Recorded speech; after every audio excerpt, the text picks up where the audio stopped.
What's up, everybody? Welcome to System Crafters. I'm David Wilson, and today we are finally getting back to the Emacs from Scratch series, and this time we're going to talk about how to keep your Emacs packages up to date. So we've been going on this far with, basically building up our own configuration from scratch, and probably a question you've asked yourself at some point during this process is, how do I update my packages? I mean, I've got all these packages that I'm using inside of my configuration, but I haven't really seen any, ping from Emacs to tell me that I need to install updates. So why is that? Well, the thing you need to know is that Emacs won't remind you that you need to update your packages. It's not going to do any kind of background updates or to basically tell whether there's anything new that you need to install. So this is something that you're going to have to do yourself. So in this video, we're going to talk about how you can set this up, or how you can basically initiate the process yourself to do these package updates, and then also a way that you might be able to do it automatically using a third-party package. So luckily, it's pretty easy to do this yourself. There is basically a built-in package system in Emacs that has a user interface that you can call up using the list packages command. And if you use meta-x, you can type list packages. And this basically gives you a listing of all the packages that you have installed on your machine, or in your Emacs configuration. So since we are going to use the Emacs from scratch configuration, I'm going to jump over to the actual config for that. So we're in a different instance of Emacs right now. It may not look like it, but we are. And this is using the current state of master for the Emacs from scratch repository. I'll have a link to that state of the repo below so you can try it from this point. But what we're going to do is to update the packages that are installed on my local machine for the Emacs from scratch configuration. And then we're going to basically make sure that they do get updated. And then we're going to talk a little bit about the process in general. All right, so what we're going to do is run that meta-x list packages. And whenever you run this, what it's going to do is try to update the package archives that you've got configured. And in the Emacs from scratch configuration, we are configuring melpa, elpa, and the org package repository. So whenever you launch this list packages view, it's going to try to update all of those to have the latest versions of the packages. And then it's going to give you this listing of packages, like what all the latest versions are, what all their descriptions are, etc. Now, as you can see in the echo area, it did tell us that packages that can be upgraded, 3. So it tells us that there are 3 packages that can be upgraded, and to type capital letter U to mark for upgrading. So this is usually the process you will take to upgrade your packages. You'll load this list packages view, and then as soon as it finishes updating the package archives, you will press capital U. So we're going to do that right now. So now it tells us that we've marked 3 packages for upgrading, but it doesn't actually upgrade them yet. Like in other views you might find in Emacs, there's this concept of marking things and then executing the actions for those marks. So in this case, we've marked 3 packages to upgrade, and now we need to press the X key, the X letter on the keyboard, to execute those upgrades. So I'm going to press X now. All right, so now it's going to tell me packages to upgrade 3. It's going to tell me that it's org tree slide, visual fill column, and prescient. And ask me if I want to proceed. So I'm going to press yes to proceed. So now what's going to happen is it's going to call out to Melpa and the other package repositories to get the latest versions of those packages. And then it's going to do whatever necessary process it is to install them. So it's going to pull the packages down. It's going to put them into your local package folder. And then it's going to do any kind of byte compilation or anything that needs to happen to the packages before they can be used. And then they will be ready. However, you have to restart Emacs in many cases before you're going to be able to get the benefit of these packages that you've updated. Sometimes you don't have to because maybe you haven't actually used the package yet, so it might do an auto load later and load up the package files. But just for the sake of your own safety and sanity, I would say definitely restart Emacs after you do any package upgrades. So that's what we're going to do right now. I'm going to restart Emacs, Control-X, Control-C. Now I'm back in my own Emacs. I'm going to run Emacs one more time from the Emacs from scratch configuration. And then we're going to go and run list packages again just to make sure that everything is up to date as we expect it to be. Ignore this vterm needs vterm module to work thing. It's basically because I don't have the compiler set up correctly, so it's complaining at me. All right, so now let's load up list packages again. And it's going to try to update the package archives. And now if I press U, capital letter U, it's going to say no packages to upgrade. So now we know that we are fully up to date on the packages that are on the Melpa, Elpa, and org package archives, which is great.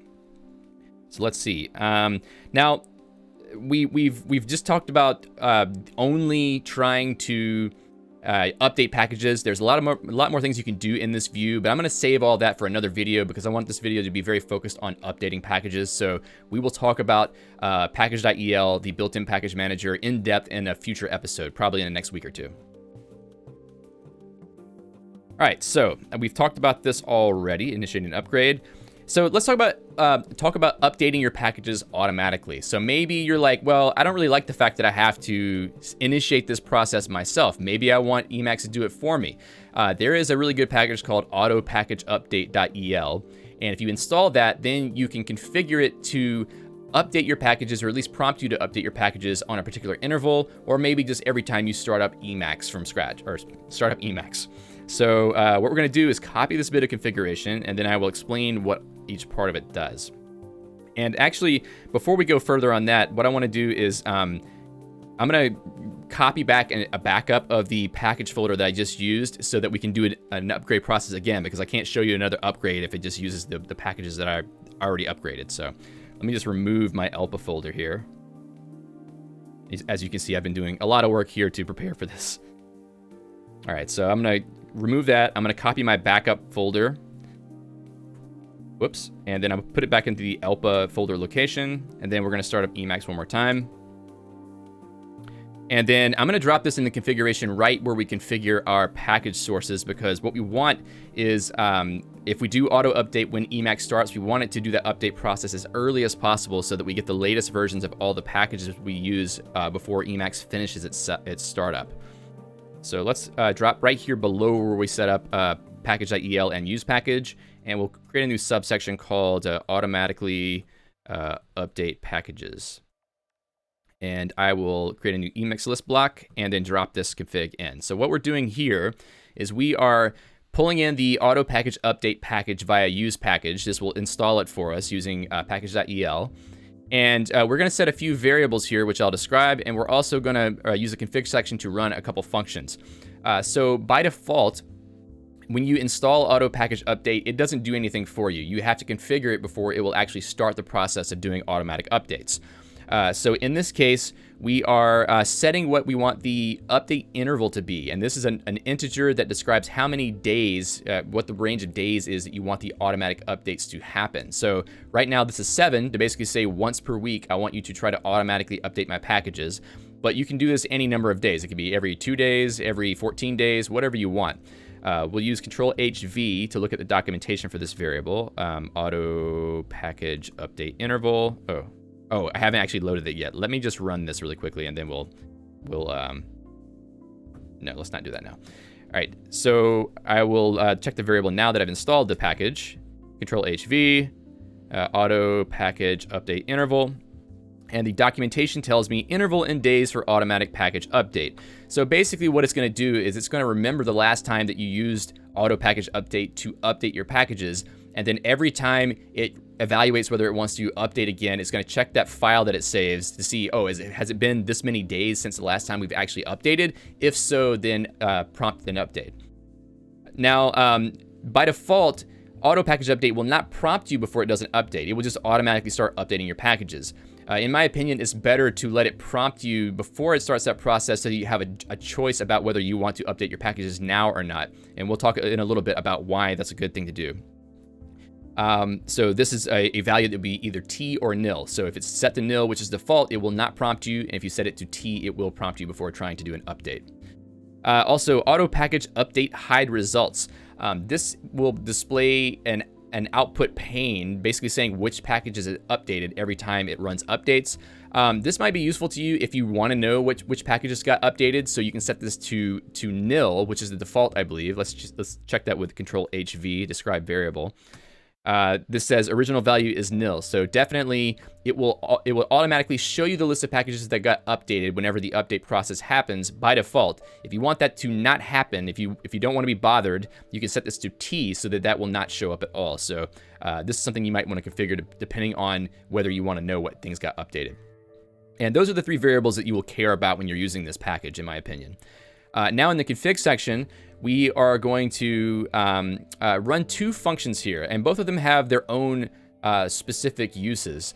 The first one is auto package update maybe, and this is the function that evaluates whether the interval that you've specified has passed, and will, if it has passed, it will run the auto update process. And if you set the prompt before update function, it will prompt you at that time. So when this function gets executed, it will check that interval, and it also will prompt you if necessary before actually running an update. And we put this in our configuration so that at startup time, it will look and see whether it needs to run an update and then prompt you to do that. So when we restart Emacs, what you'll see is it's going to prompt us for the update because it knows that it's time to update, basically.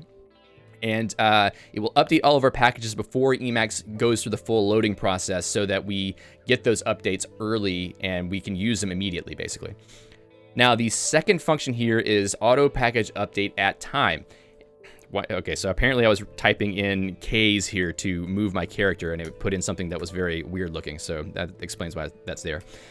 So auto package update at time is set to 9 a.m. So I think this is in 24-hour time. So basically, it's not like AM PM. It's like 0 to 24 for the 24-hour time. Basically, what this says is at 9 a.m. every day, I want you to check for updates. Now, the reason why we use both of these functions is because we want to catch two cases. One case is maybe you're the type of person that starts Emacs fresh every day. Maybe you start up Emacs fresh and then you do your work and then you close it.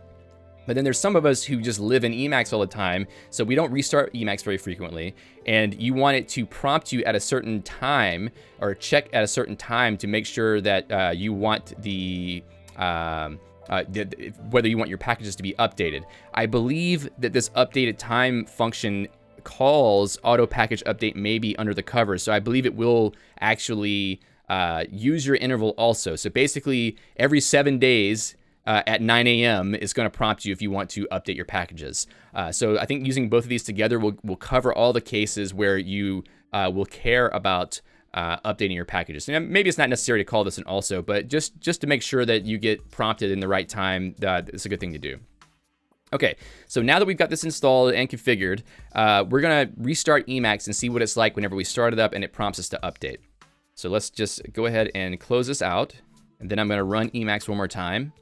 And as soon as I start it up, it's going to get this prompt, and you can barely see it because the text is really small, but down in the echo area, it asks me, auto update packages now, yes or no?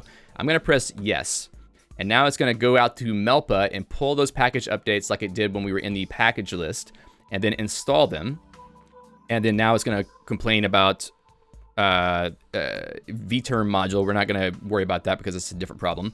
And now we have everything up to date. So if I were to go into list packages, we will see that if we press capital U in this listing, there's not going to be any packages to upgrade anymore. You can see it says no packages to upgrade in the echo area. And that's just to say that we've already upgraded everything and the auto update process completed successfully.